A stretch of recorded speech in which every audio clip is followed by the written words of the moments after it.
금이 비싸다고요. 그래서 부자들은 지금 삽니다.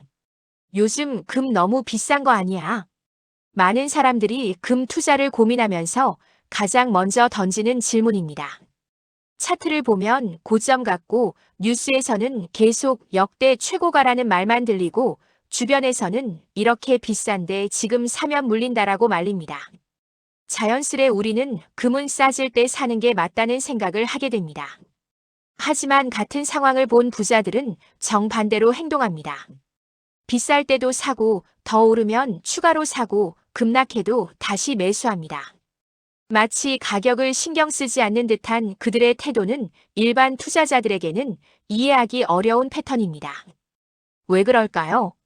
정답은 간단합니다. 부자들은 금을 가격으로 보지 않고 역할로 보기 때문입니다.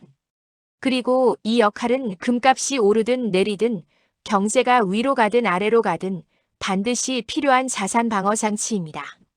1. 금은 비쌀 때 사는 자산이 아니라 보유해야 하는 자산이다. 대부분 사람들은 금을 주식처럼 생각합니다. 싸게 사서 비싸게 파는 대상이라고 말이죠. 하지만 금은 다른 자산들과 구조적으로 다릅니다.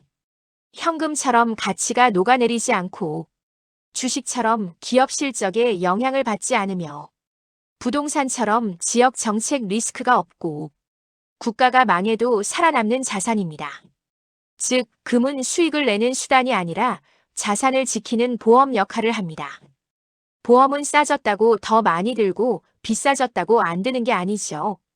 필요하니까 유지하는 것입니다. 부자들이 금을 사는 이유는 이것 하나입니다. 언제든 경제가 흔들릴 수 있기 때문에. 그리고 우리는 그 경제 변동의 결과를 이미 여러 번 목격했습니다. 2. 금값이 비싸 보이는 이유 당신의 시야는 지금에 고정돼 있다. 우리는 대부분 단기 가격만 참고합니다.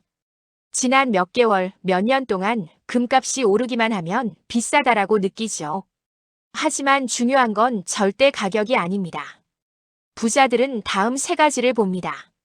통화 가치의 하락, 전 세계적 불확실성 증가, 장기적으로 금이 항상 우상향한다는 역사. 예를 들어 20년 전에도 사람들은 금 너무 비싸다고 말했습니다. 10년 전에도 지금 사면 물린다고 했습니다. 5년 전에도 이 정도면 천장 아니냐고 했습니다. 하지만 실제로 금값은 계속 올라왔습니다. 누구의 말이 맞았던 걸까요? 단기 전망으로는 누구나 틀릴 수 있지만 장기적 흐름에서 금은 단 한 번도 쓸모없는 자산으로 평가된 적이 없습니다. 3. 부자들은 금을 사기 위한 정확한 타이밍을 찾지 않는다. 부자들이 금을 언제 사는지 아십니까? 정답은 특정 시기를 정해놓지 않는다입니다. 이유는 명확합니다. 금은 단기 가격 예측이 거의 불가능하고 급등 급락 폭이 작기 때문에 타이밍을 맞추려다 보면 오히려 매수를 못하고 기회를 놓칩니다. 그래서 부자들은 두 가지 원칙을 씁니다. 비쌀 때도 꾸준히 산다 정기 매수. 월급처럼 일정한 금액을 계속 금에 배분합니다.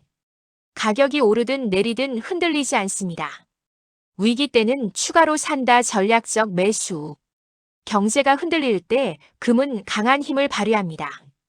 부자들은 이 시기를 위험 대비 강화 구간으로 봅니다. 그래서 더 비싸 보여도 더 삽니다.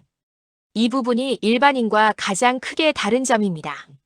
즉, 부자들은 금을 시장 예측 게임이 아니라 자산 유지 시스템으로 사용합니다. 4. 비싸지만 사는 이유 금값이 비싸다는 건 이미 경제에 불안이 깔렸다는 뜻이다. 금값이 오를 때는 보통 두 가지 신호가 나타납니다. 물가 상승률이 높아진다. 불확실성이 커진다. 이건 단순 가격 상승이 아니라 경제 경고등이 켜졌다는 의미입니다. 따라서 부자들은 금값 상승을 부정적으로 보지 않습니다. 오히려 시장이 위험 신호를 보내고 있는 만큼 금의 필요성이 더 커졌다고 판단합니다. 다르게 말하면 가격이 오를수록 금의 가치도 커진다는 역설적 구조입니다. 그래서 부자들은 말합니다. 금이 비싸다고요. 그래서 지금 사야 합니다. 금값이 낮고 모두가 무심할 때는 사실 구매할 이유가 적습니다. 금은 위기에서 힘을 발휘하는 자산이니까요. 오, 그럼 일반인은 어떻게 해야 할까? 부자들의 방식은 일반 투자자들도 그대로 활용할 수 있습니다. 다만 규모가 다를 뿐입니다. 비중을 정해라. 전체 자산의 515%. 금은 많이 사는 자산이 아닙니다. 포트폴리오의 균형을 위해 일정 비율만 보유하면 됩니다. 타이밍 맞추려 하지 마라. 금은 상승도 빠르지만 조정도 빠릅니다.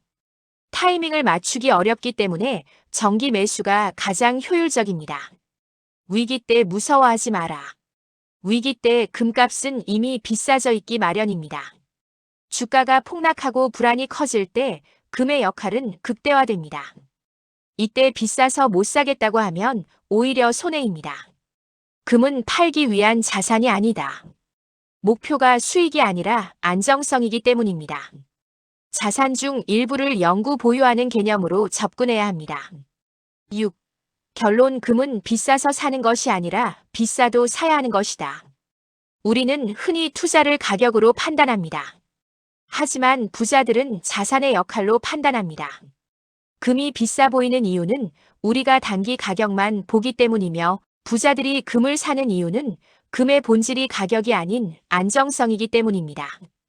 금이 비싼 지금은 어쩌면 역설적으로 금의 필요성이 가장 큰 순간일 수 있습니다. 위기일수록 금의 가치는 더 강해지고 부자들은 그 흐름을 누구보다 잘 알고 있습니다. 그래서 그들은 말합니다. 금이 비싸다고요? 그래서 지금 사는 겁니다. 당신의 자산 포트폴리오에도 반드시 필요한 단 하나의 안전장치.